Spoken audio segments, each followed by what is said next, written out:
But what's funny, we genuinely don't ever have conversations about trying to top ourselves. Like I think it's actually dangerous because if you're really working to go bigger and bigger and bigger every time, like it's a sort of an unsustainable pattern.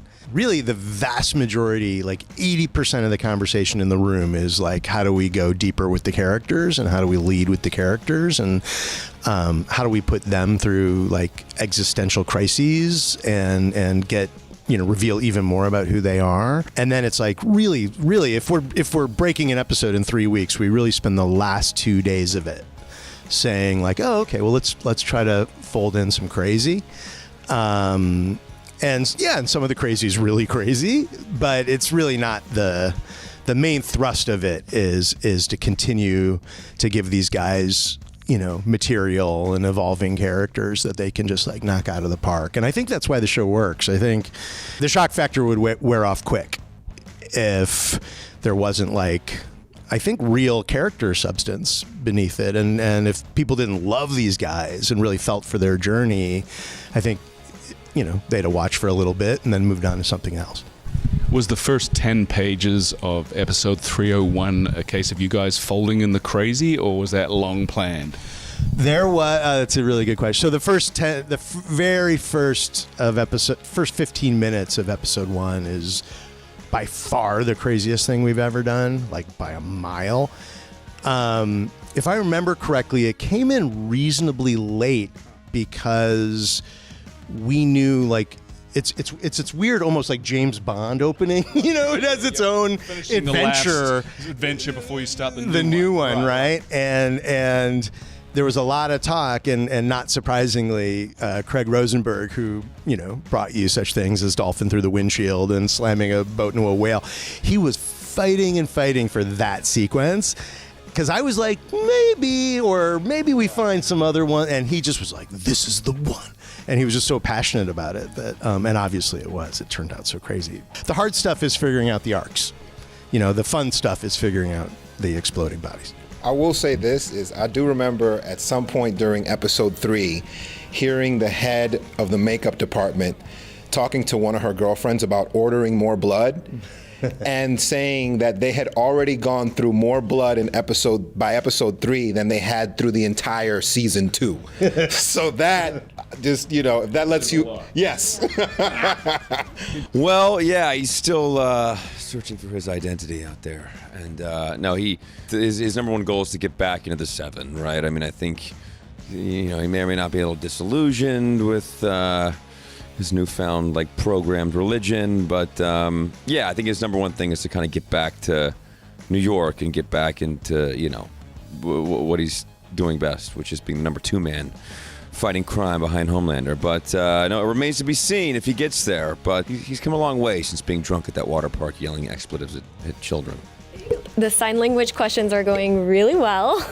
There's a lot more scenes within Kimiko and Frenchie, and they're actually going to be speaking. They're going to be speaking in sign language, which is really cool. I'm most excited for everyone to see Kimiko's dance sequence with Frenchie. There was a tiny little snippet in our trailer, but I never expected to be able to do something like that ever in life, and then I got to do it on a show where I'm playing a character that doesn't speak. So it was a really special episode for me. Yeah.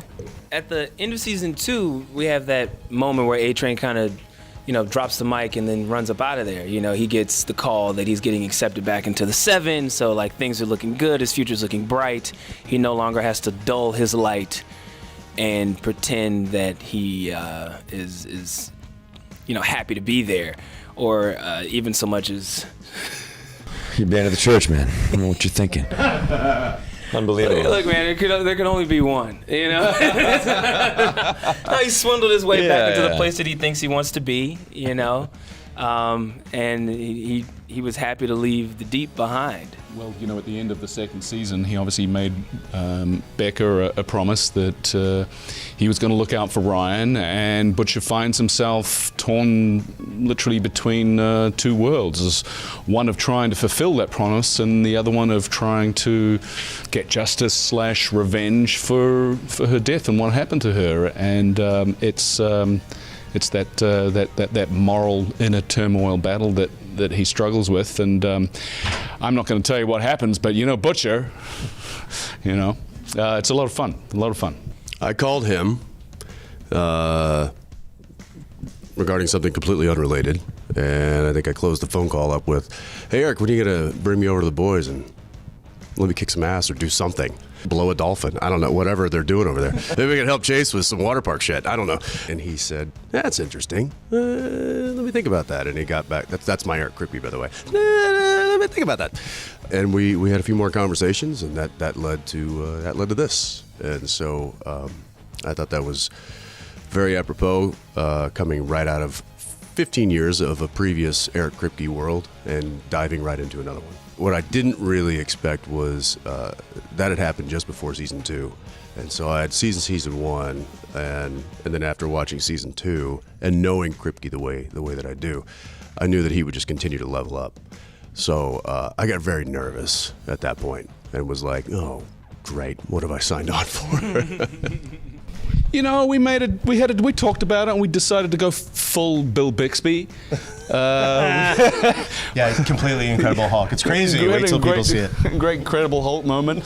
It was fun. I mean, I think to me, the interesting character element about that is how far are you willing to go to achieve your goal, to destroy the thing that you hate the most. Are you willing to become that thing? And to me, that's a very interesting existential question. And and I think that what Krip does so well is all of the characters in The Boys have choices to make.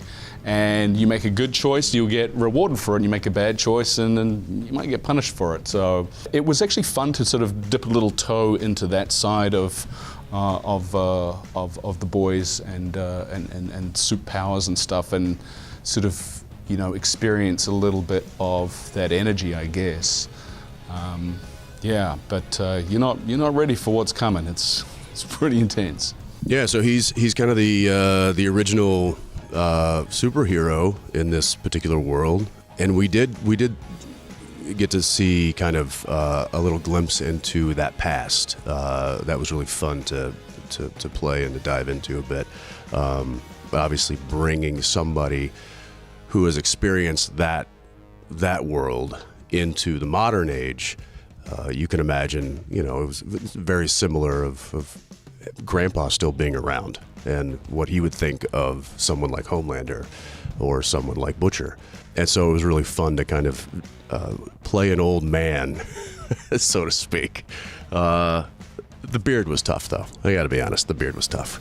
It was an interesting, I think, add to what they already had chemistry-wise in the super world, and especially in Vought, kind of digging up this relic essentially and adding him back into the mix. It definitely shakes things up for season 3.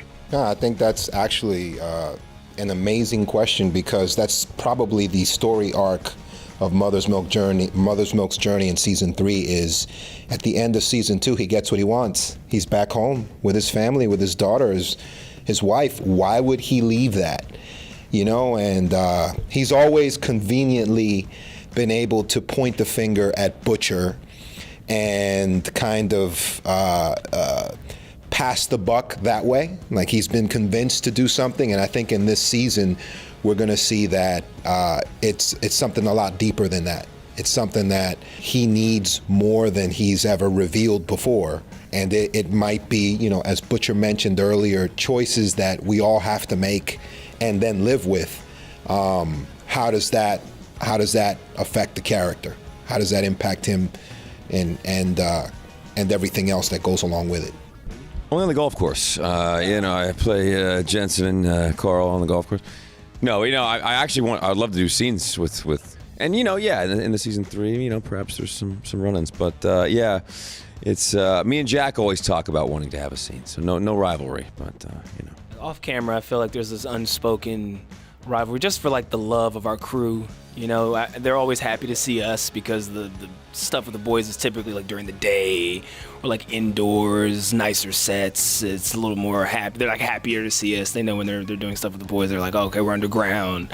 It's raining. You know what I mean? So like they've kind of created this divide between the cast a little bit where they're just happier to see us, and I'm happy about that. Well, the best part about it was working with Claudia again, who was one of my leads on Timeless. One, she's just super cool and really great person, and that's kind of honestly most important. But two, like she makes you love her characters. Like she has such a great way of making her characters so sympathetic, and so I was really interested in casting her as a villain, because I thought she'd be a really interesting one, because she brings the audience like in, she like wraps the audience in a hug, you know? And it was just fun to watch. And so, yeah, she's this really interesting ongoing storyline. I mean, we gender flipped the character from the books, but this idea that there is this, you know, secret superhero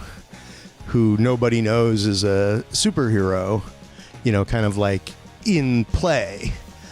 You know, with Huey, with these guys, like it's a really interesting bomb in a briefcase, you know. And so, yeah, we definitely we reveal, you know, we understand why she's doing what she's doing, and we continue to escalate her story, and you know, we give her a lot more to do this season. So, and Claudia kills it. So people really dig it.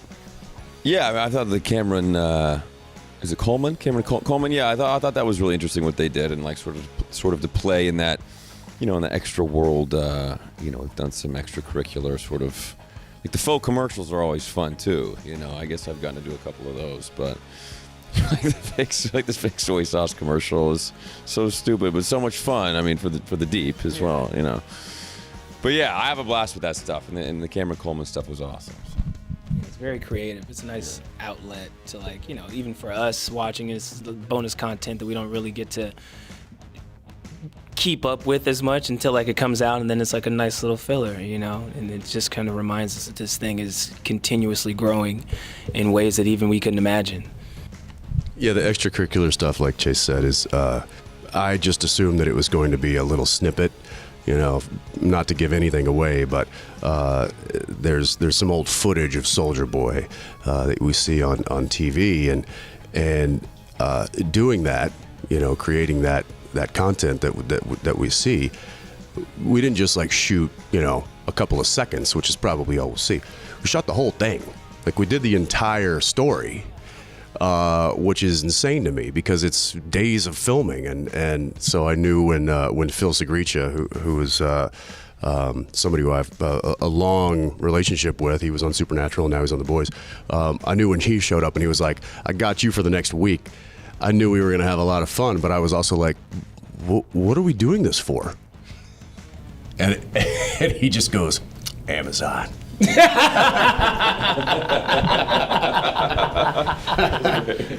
Sounds just like a yeah, Amazon.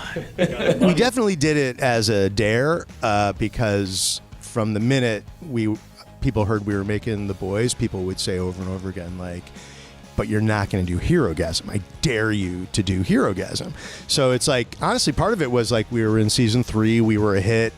Amazon could say no to us less and less like over the seasons, and so finally we were like, "All right, let's do it. Let's fucking do it." Like, it's time. It's time. They're not gonna. Time. I don't think they can stop us. I'm pretty sure they can't stop us. And so then we did it. But it's just like, look, I mean, it's no secret if you read the books, it's a massive superhero orgy. And so, again, we're not trying to be overly crazy. It all comes from this very logical place of like, if there really was a superhero orgy, what would it look like? And how do you depict it in the most honest way possible? Because we're all about integrity here. And yeah. So we really created something that very much looks like a real superhero orgy. But we're just telling the truth, man. We're just reporters from the front lines of the truth.